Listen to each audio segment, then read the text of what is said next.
ನಮಸ್ಕಾರ ಫ್ರೆಂಡ್ಸ್, ನಾನು ಶ್ವೇತಾ ರಾಜೇಂದ್ರನ್ ಮಾತಾಡ್ತಿರೋದು. ಸುಖಿ ಭವ ಕನ್ನಡ ವಿಲೋಗೆ ತಮ್ಮೆಲ್ಲರಿಗೂ ಆತ್ಮೀಯವಾದ ಸ್ವಾಗತ.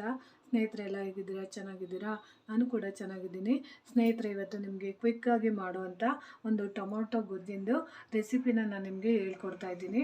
ಏನಪ್ಪ ಅಂದರೆ ನೋಡಿ, ಇವಾಗ ಚಪಾತಿ ಎಲ್ಲ ಉಳ್ಕೊಂಡಿರುತ್ತೆ, ಅನ್ನ ಉಳ್ಕೊಂಡಿರುತ್ತೆ, ಅಥವಾ ನೀವು ದೋಸೆಗಳೆಲ್ಲ ಉಳ್ದೋಗ್ಬಿಟ್ಟಿರುತ್ತೆ, ಅದಕ್ಕೆ ಗ್ರೇವಿಗಳೆಲ್ಲ ಖಾಲಿ ಆಗಿರುತ್ತೆ.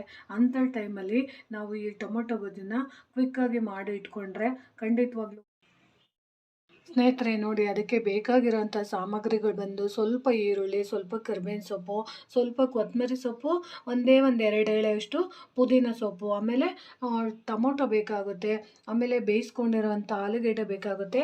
ಅದಕ್ಕೆ ರುಚಿಗೆ ಬೇಕಾಗಿರೋವಂಥದ್ದು ಸ್ವಲ್ಪ ಖಾರದ ಪುಡಿ, ಕುಟ್ಟಿದ ಖಾರದ ಪುಡಿ ತೊಗೊಂಡಿದ್ದೀನಿ, ಅರಿಶಿನ ಪುಡಿ ತೊಗೊಂಡಿದ್ದೀನಿ, ಮತ್ತು ಬ್ಯಾಡಗಿ ಮೆಣಸಿನ್ಕಾಯ್ದು ಖಾರದ ಪುಡಿ ತೊಗೊಂಡಿದ್ದೀನಿ, ಸಾಂಬಾರು ಪುಡಿ ತೊಗೊಂಡಿದ್ದೀನಿ. ಇಷ್ಟು ಬೇಕಾಗುತ್ತೆ ಸಾಮಗ್ರಿಗಳು. ತುಂಬ ರುಚಿಯಾಗಿರುತ್ತೆ ಸ್ನೇಹಿತರೆ. ಅದನ್ನು ಯಾವ ರೀತಿ ಮಾಡೋದು ಅಂತ ನಾನು ನಿಮಗೆ ಕ್ವಿಕ್ಕಾಗಿ ತೋರಿಸ್ಕೊಡ್ತೀನಿ. ಬನ್ನಿ ಸ್ನೇಹಿತರೆ, ಯಾವ ರೀತಿ ಮಾಡೋದು ಅಂತ ಆರಂಭ ಮಾಡೋಣ ಅಂತೆ. ಈಗ ನಾವು ಯಾವ ರೀತಿ ಟೊಮೊಟೊ ಗೊಜ್ಜನ್ನು ನಾವು ಮಾಡ್ಕೊಬೇಕು ಅನ್ನೋದನ್ನ ನಾನು ನಿಮಗೆ ತಿಳಿಸ್ತಾ ಇದ್ದೀನಿ. ನೋಡಿ ಸ್ನೇಹಿತರೆ, ಮೊದಲಿಗೆ ನಾವು ಸ್ಟವ್ನ ಆನ್ ಮಾಡ್ಕೊಬೇಕಾಗುತ್ತೆ. ಈಗ ಸ್ಟವ್ನ ಆನ್ ಮಾಡ್ಕೊಂಡಿದ ನಂತರ ಬಾಣಲೆ ಇಟ್ಟು, ತದನಂತರ ಏನು ಮಾಡಬೇಕು ಅಂದರೆ ಸ್ನೇಹಿತರೆ, ನೋಡಿ, ಬಾಣಲೆ ಕಾದಂಥ ಸಂದರ್ಭದಲ್ಲಿ ನೀವು ಸ್ವಲ್ಪ ಎಣ್ಣೆ ಹಾಕ್ಕೊಬೇಕಾಗುತ್ತೆ.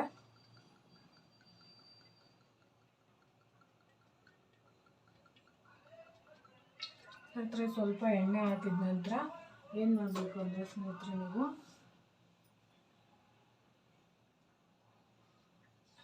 ಎಣ್ಣೆ ಕಾಯ್ತಾ ಇದೆ ಅನ್ನೋ ಸಂದರ್ಭದಲ್ಲಿ ನಾವು ಏನು ಮಾಡಬೇಕು ಅಂದರೆ ಸ್ನೇಹಿತರೆ,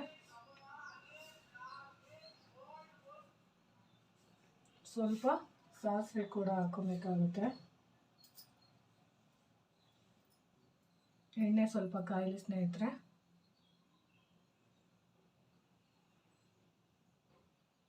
ನೋಡಿ ಸ್ನೇಹಿತರೆ, ಇವಾಗ ಎಣ್ಣೆ ಕಾದಿದೆ. ಈಗ ಸಾಸಿವೆ ಹಾಕ್ಕೊಬೇಕು.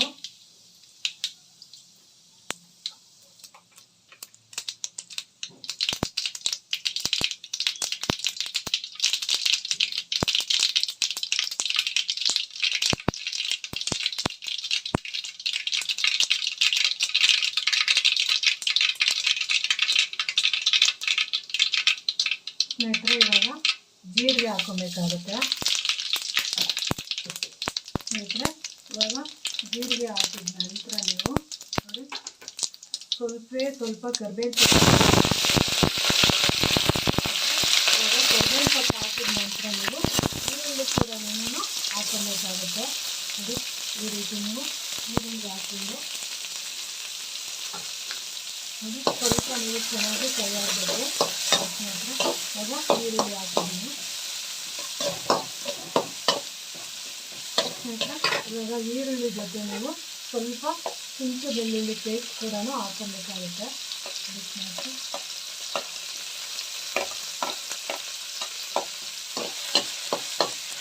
ಹಸಿ ವಾಸನೆ ಎಲ್ಲ ಹೋಗೋವರೆಗೂ ಚೆನ್ನಾಗಿ ಹುರಿಬೇಕು ಸ್ನೇಹಿತರೆ.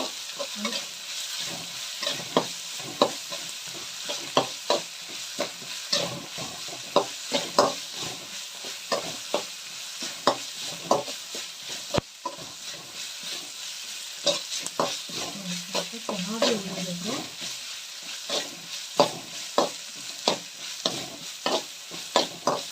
ಸ್ನೇಹಿತರೆ, ಇದೆಲ್ಲ ಕ್ವಿಕ್ಕಾಗಿ ಮಾಡ್ಕೊಳ್ಳೋಂಥ ಅಡುಗೆಗಳು. ಎಲ್ಲ ಟೈಮಲ್ಲೂ ರುಚಿಯಾಗಿ ಮಾಡ್ಕೊಳಕ್ಕಾಗಲ್ಲ. ಅಂದರೆ ಒಳ್ಳೊಳ್ಳೆ ಗ್ರೇವಿಗಳು ಎಲ್ಲ ಮಾಡ್ಕೊಳಕ್ಕಾಗಲ್ಲ. ಸಮಯ ಬಂದಾಗ ಒಂದೊಂದು ಟೈಮ್ ಈ ಥರದನ್ನು ನಾವು ಮಾಡ್ಕೊಂಡಾಗ ರುಚಿ ಇರುತ್ತೆ ಮತ್ತು ಸಮಯನೂ ಉಳಿಯುತ್ತೆ.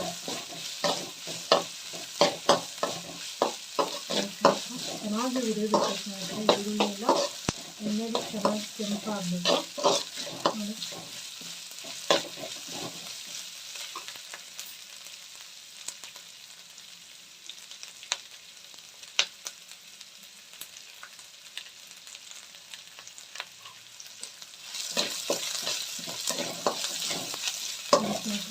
ಈಗ ಚೆನ್ನಾಗಿ ಕೆಂಪಾಗ್ತಿದೆ ಈರುಳ್ಳಿ ಎಲ್ಲ.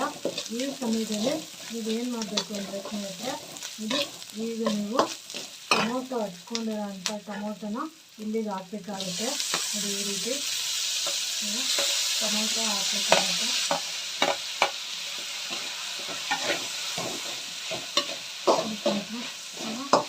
ಸ್ವಲ್ಪ ಹಾಕಿದಿಂದಲೇ ಏನು ಮಾಡಬೇಕು ಅಂದರೆ ಸ್ನೇಹಿತರೆ, ಯಾವಾಗಲೂ ಟೊಮೊಟೊ ಸಾಫ್ಟಾಗಿ ಬೇಯಬೇಕು, ಗೊಜ್ಜು ಚೆನ್ನಾಗಿ ಟೇಸ್ಟಿಯಾಗಿ ಬರಬೇಕು ಅಂದರೆ ಸ್ನೇಹಿತರೆ ನಾವು ಉಪ್ಪನ್ನ ಹಾಕಬೇಕಾಗುತ್ತೆ. ಅದೇ ನಾನು ಉಪ್ಪನ್ನ ಹಾಕ್ತಾಯಿದ್ದೀನಿ ಒಂದೇ ಸರಿ.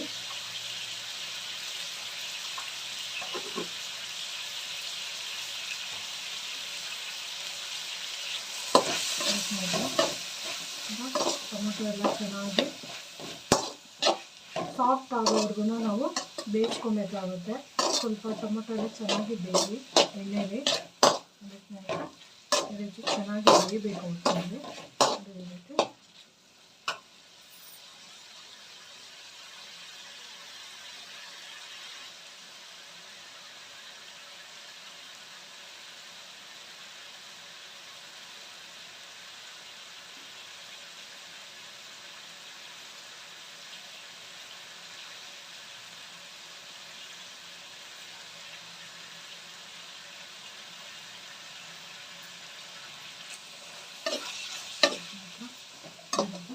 ಚೆನ್ನಾಗಿ ಬೇಯಬೇಕು, ಚೆನ್ನಾಗಿ ಕೈ ಆಡಬೇಕು. ಈ ರೀತಿ ಸಾಫ್ಟಾಗಿ ಬೇಯಬೇಕು ಟೊಮೊಟೊ ಪೂರ್ತಿ.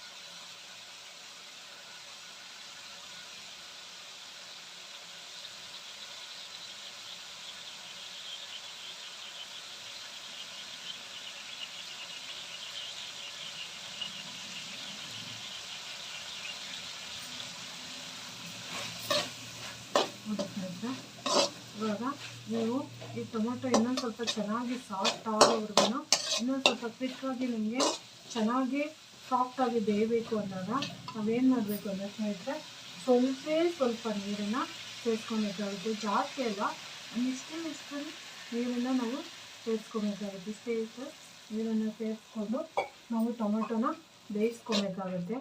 ನೋಡಿ ಸ್ನೇಹಿತರೆ, ಈ ರೀತಿ ಚೆನ್ನಾಗಿ ಬೇಯಬೇಕು. ಅದು ಟೊಮೊಟೊ ಬೆಂದಾಗಲೇ ಆ ಗೊಜ್ಜು ಟೇಸ್ಟ್ ಕೊಡೋದಕ್ಕೆ ಸಾಧ್ಯ. ನೋಡಿ ಈ ರೀತಿ ಚೆನ್ನಾಗಿ ಬೇಯಲಿ. ಚೆನ್ನಾಗಿ ಬೇಯಿಸಿ ಟೊಮೊಟೊ ಎಲ್ಲ ಸ್ವಲ್ಪ ಸಾಫ್ಟಾಗಿ ಬೇಯಬೇಕು ಅನ್ನೋದು ಕುತ್ಕೊಂಡು. ಕೆಲವೊಬ್ರು ಅದೇ ಥರನೇ ಟೊಮೊಟೊನ ಹಸಿಯಾಗಿ ತಿನ್ನೋಕ್ಕೆ ಇಷ್ಟಪಡೋರು ಬೇಯಿಸೋದಿಲ್ಲ. ಅಂದರೆ ನಾನು ಸ್ವಲ್ಪ ಬೇಯಿಸ್ತೀನಿ ಸ್ನೇಹಿತರೆ, ಚೆನ್ನಾಗಿರುತ್ತೆ. ಸಾಫ್ಟಾಗಿ ಬೆಂದಾಗ ಆ ನೀರೆಲ್ಲ ಇಮ್ರಿದ ನಂತರ ಟೊಮೊಟೊ ಜೊತೆ ಹಾಕಿರುವಂಥ ನೀರೆಲ್ಲ ಹಿಂಡಬೇಕು.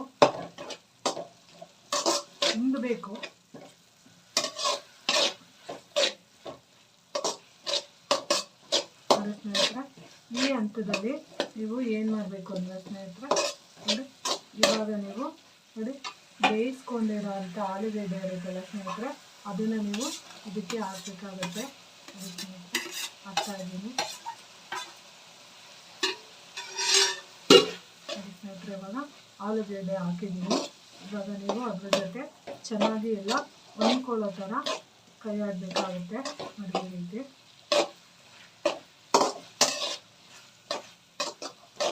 ನೋಡಿ ಸ್ನೇಹಿತರೆ. ಇವಾಗ ನೀವು ಏನು ಮಾಡಬೇಕು ಅಂತ ಸ್ನೇಹಿತರೆ, ನೋಡಿ ಈಗ ನಾವು ತಗೊಂಡಿರೋ ಅಂಥ ಖಾರದ ಪುಡಿ, ಅರಿಶಿನ ಪುಡಿ, ಸಾಂಬಾರು ಪುಡಿ, ಹುಟ್ಟಿದ ಖಾರದ ಪುಡಿ ಎಲ್ಲನೂ ಇದ್ರ ಮೇಲೆ ಹಾಕ್ತಾ ಇದ್ದೀನಿ. ನೋಡಿ ಸ್ನೇಹಿತರೆ, ಇವಾಗ ಅದೆಲ್ಲ ಸಮ ಪ್ರಮಾಣದಲ್ಲಿ ಮಿಕ್ಸ್ ಆಗೋ ಥರ ನಾವು ನೋಡ್ಕೊಬೇಕಾಗುತ್ತೆ. ಸ್ನೇಹಿತರೆ,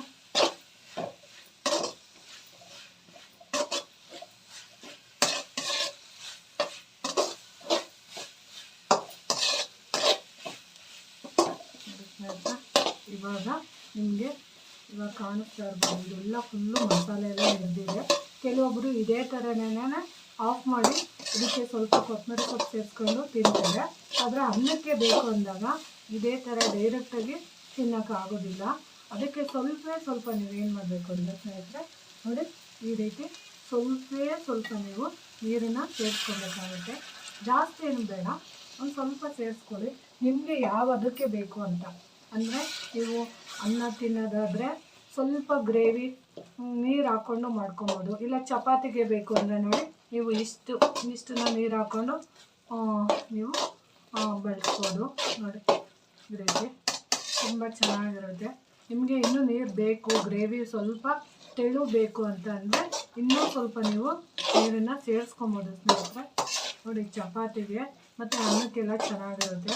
ನೋಡಿ ಚಪಾತಿ ಎಲ್ಲ ಉಳಿದಾಗ, ದೋಸೆ ಎಲ್ಲ ಉಳ್ಕೊಂಡಾಗ ಈ ರೀತಿ ನೀವು ಗೊಜ್ಜನ್ನ ಮಾಡ್ಬೋದು ಸ್ನೇಹಿತರೆ. ನೋಡಿ ಈಗ ನಿಮಗೆ ರೆಡಿ ಆಗಿದೆ. ಈಗ ನೀವು ಏನು ಮಾಡ್ಬೋದು ಅಂದರೆ ಸ್ನೇಹಿತರೆ ನೋಡಿ, ಈ ಹಂತದಲ್ಲಿ ನೀವು ಸ್ವಲ್ಪ ಕೊತ್ತಂಬರಿ ಸೊಪ್ಪು, ಪುದೀನ ಎಲ್ಲನೂ ಹಾಕ್ಕೊಬೇಕಾಗುತ್ತೆ. ನೋಡಿ ಈ ರೀತಿ ನೀವು ಕೊತ್ತಂಬರಿ ಸೊಪ್ಪು, ಪುದೀನ ಎಲ್ಲ ಹಾಕಿದಾಗ ತುಂಬ ಟೇಸ್ಟಿಯಾಗಿರುತ್ತೆ ಸ್ನೇಹಿತರೆ. ಚಪಾತಿಗೆಲ್ಲ, ದೋಸೆಗೆಲ್ಲ ನೋಡಿ ಸ್ನೇಹಿತರೆ. ನೋಡಿ ಒಂದು 5 ನಿಮಿಷ ಸುಮ್ಮನೆ ಹಂಗೆ ಕುದಿಸ್ಬಿಟ್ಟು ನೀವು ಆಫ್ ಮಾಡಿದ್ರೆ ಸಾಕು ಸ್ನೇಹಿತರೆ. ನೀವು ಅನ್ನನೂ ತಿನ್ಬೋದು, ಚಪಾತಿನೂ ತಿನ್ಬೋದು ಸ್ನೇಹಿತರೆ. ರೆಡಿ ಆಗಿದೆ ಟೊಮೊಟೊ ಗೊಜ್ಜು ಸ್ನೇಹಿತರೆ. ಆವಾಗಲೇ ನಾನು ಉಪ್ಪು ಹಾಕಿದ್ದೀನಿ, ಮತ್ತೆ ನಾನು ಉಪ್ಪು ಹಾಕಿದ್ರೆ ಅದು ಉಪ್ಪು ಜಾಸ್ತಿ ಆಗುತ್ತೆ. ನಿಮಗೆ ಎಷ್ಟು ಕ್ವಾಂಟಿಟಿ ಬೇಕು, ನಿಮ್ಮ ಮನೆಗೆ ಎಷ್ಟು ಉಪ್ಪನ್ನ ನೀವು ಬಳಸ್ತೀರೋ ಅಷ್ಟನ್ನು ನೀವು ಖಂಡಿತವಾಗ್ಲೂ ಬಳಸ್ಬೋದು. ನೋಡಿ ಸ್ನೇಹಿತರೆ ತಯಾರಾಗಿದೆ ಕ್ವಿಕ್ಕಾಗಿ ಆಗುವಂಥ ಟೊಮೊಟೊ ಗೊಜ್ಜು. ಅನ್ನಕ್ಕೂ ಚೆನ್ನಾಗಿರುತ್ತೆ ಮತ್ತು ಪಲ್ಯ ಅಂದರೆ ಚಪಾತಿಗೆಲ್ಲ ಚೆನ್ನಾಗಿರುತ್ತೆ. ನೋಡಿ ಸ್ನೇಹಿತರೆ ರೆಡಿ ಆಗಿದೆ. ಈಗ ಸ್ಟವ್ನ ನಾನು ಆಫ್ ಮಾಡ್ತಾಯಿದ್ದೀನಿ ಸ್ನೇಹಿತರೆ. ಮುಗ್ದಿದೆ ನೋಡಿ ಸ್ನೇಹಿತರೆ. ಇದು ನನಗೆ ಬರೋ ಅಂಥ ಟೊಮೊಟೊ ಗೊಜ್ಜನ್ನು ನಾನು ನಿಮಗೆ ತೋರಿಸ್ಕೊಟ್ಟಿದ್ದೀನಿ. ಈ ವಿಡಿಯೋ ನಿಮಗೆ ಇಷ್ಟ ಆಗಿದೆ ಅಂತ ಅಂದ್ಕೊತೀನಿ ಸ್ನೇಹಿತರೆ. ಅನ್ನದ ಜೊತೆ ಚೆನ್ನಾಗಿರುತ್ತೆ, ಚಪಾತಿ ಜೊತೆ ಕೂಡ ಚೆನ್ನಾಗಿರುತ್ತೆ ಸ್ನೇಹಿತರೆ.